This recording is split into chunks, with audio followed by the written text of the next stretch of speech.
Hello, my friends. It's Matt. This is a 10-minute Bible Hour podcast. I hope you're having an amazing day today. I have strung together a couple of weeks of really good days. I mean, not perfect. A couple dumb things going on with YouTube. Man, YouTube is frustrating, guys. That is so different than when I started on that 9 years ago.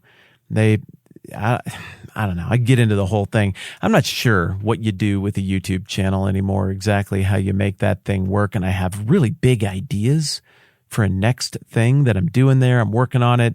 There's a guy that I met who's super talented. His name's Hunter. He's helping me out with stuff. I got some other super talented people who are helping me think it through. I'm really excited about what I've got next over there. But there's some platform headaches. Other than that, I can't really think of anything to complain about in like 2 weeks. Seriously, such good family stuff, fun stuff, getting out and playing and being in nature. Church has been amazing. I feel nurtured by what is happening at my church. I'm not leading anything or running anything. Other people are ministering to me and my family, and the liturgical rhythms, the stuff that we say together that is reflective of what's written down in the Bible. I'm just loving it right now. Communion has been so meaningful of late. And so, yeah, it's been awesome in terms of mostly the stuff I do for work has been awesome with that one little caveat. Friend stuff has been great. Family stuff has been great. Church stuff has been great. Getting outside, doing activity stuff has been great. And it's just been a rich little season here of late, and it made me think this morning that I hope you are experiencing some of the same stuff. I hope you enjoy a rich season, if not right now, very, very soon. And I hope you have the opportunity to pause and breathe and appreciate those golden stretches, those golden times when they come up. All right, just talking about life a whole bunch. We were going to talk about the Bible or something like that too.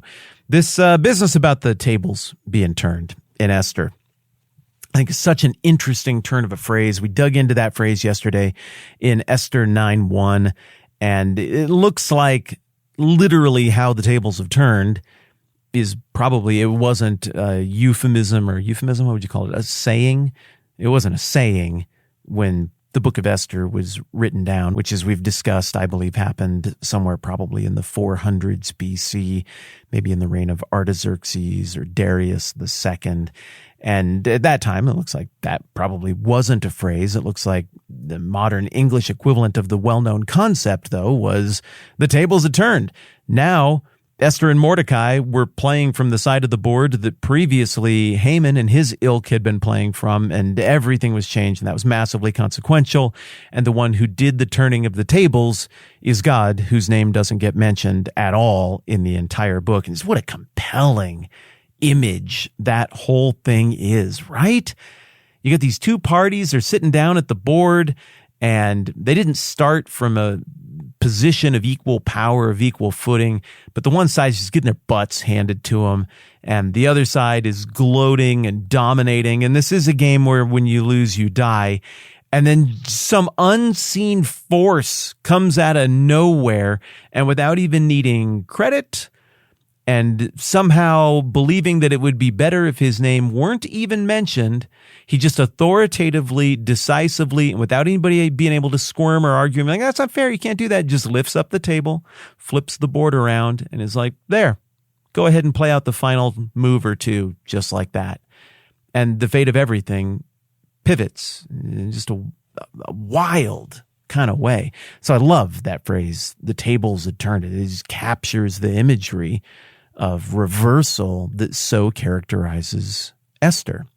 Well, do you remember way back when we were getting started on this, I think I acknowledged that there was some controversy. There were people along the way, some Jews, some later Christians, who looked at Esther and were like, this is a great book, but it might belong in the second tier of Christian or Jewish books that are really important, and they tell an important story, and they teach valuable lessons, but it doesn't quite rise to Bible. I mean, that was debated. I mean, there's no point in hiding things like that about how the Bible happened.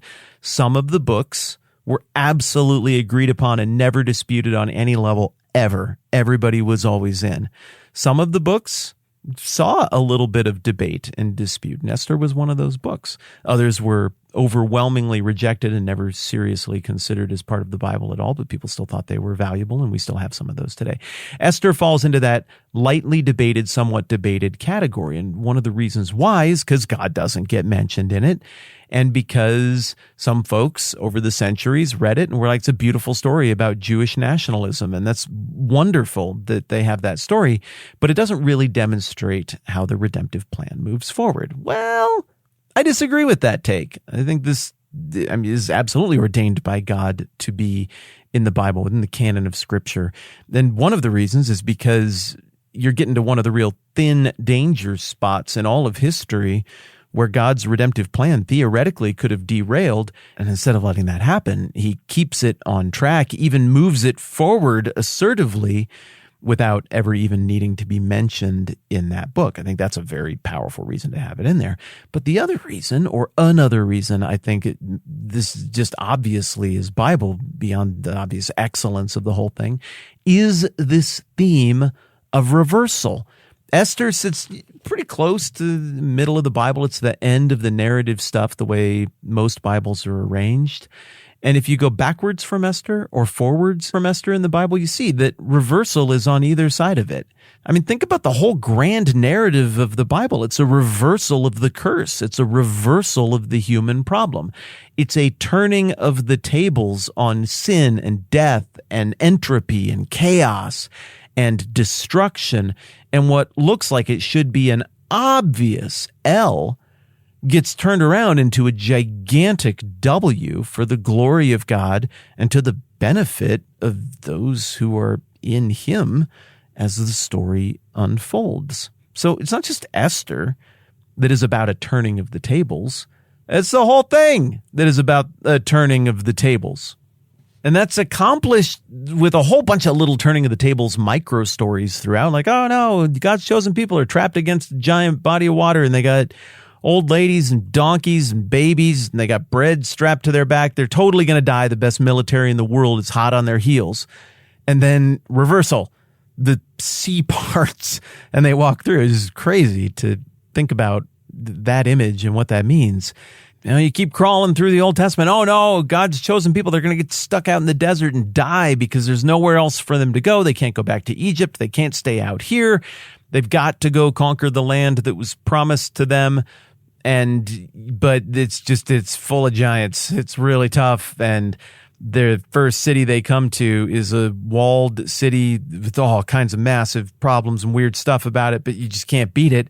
And if you can't beat it, you're done. You're going to die in the desert, and you're going to be lost as a nomadic people group who never found a way to put down roots. And then reversal, the walls tumble down and they're able to take the land and not die and be eradicated out in the desert. And I understand all of the challenges of any time we talk about war and conquest and all of those sort of things, but reversal after reversal after reversal keeps happening through the Bible. And then you get to the big one, right? And this is one of the places where I think Esther points to the big stuff of the Bible. I mean, the grand turning of the tables, it's the cross. Now, whether you're a Christian or not, any reasonable reading of the Bible is going to lead you to this conclusion. Sin, death, entropy, failure, chaos, evil, all of this stuff looks like it's going to win because we tried every single way imaginable through the Old Testament to beat it. We tried kings, we tried libertarian societies where everybody did what was right in their own eyes. We tried live and let live. We tried absolute power. We tried using the force of the state to make everybody be more ethical in their Jewishness. We tried exile, we tried kingdoms, we tried judges, we tried prophets, we tried miracles, we tried not miracles and ages of silence. We tried Greek culture, Persian culture, Assyrian culture, Babylonian culture, Egyptian culture, Roman culture, Alexandrian, Greek-ish culture. We tried all of that stuff. And still, none of it worked. The whole thing begs for a turning of the tables. And then along comes Jesus of Nazareth. Well, who's going to be the one to defeat evil and fix all these problems? Like some great warrior? Nope, it's a teeny tiny little baby who's born under difficult circumstances in a place where you keep your animals. Boom, reversal. Well, this great king is going to come along and he's going to make everybody wash his feet and point out, nope, he washes their feet. Boom, reversal.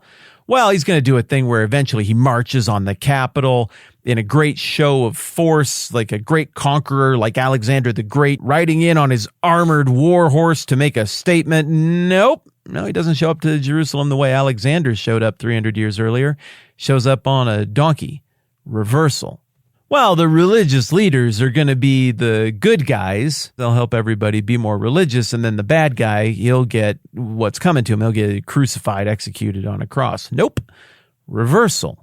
And all of those little reversals in the story of Jesus, and I haven't even scratched the surface with how many there are. I mean, reversal is just kind of the story of the values of the kingdom. It's an upside down kingdom with upside down values. All of those reversals in his teaching, in the surprises and the twists that keep happening in the parables, in the plot beats of the life of Jesus, they all culminate in the grandest reversal, which is God takes on flesh and then dies on the cross.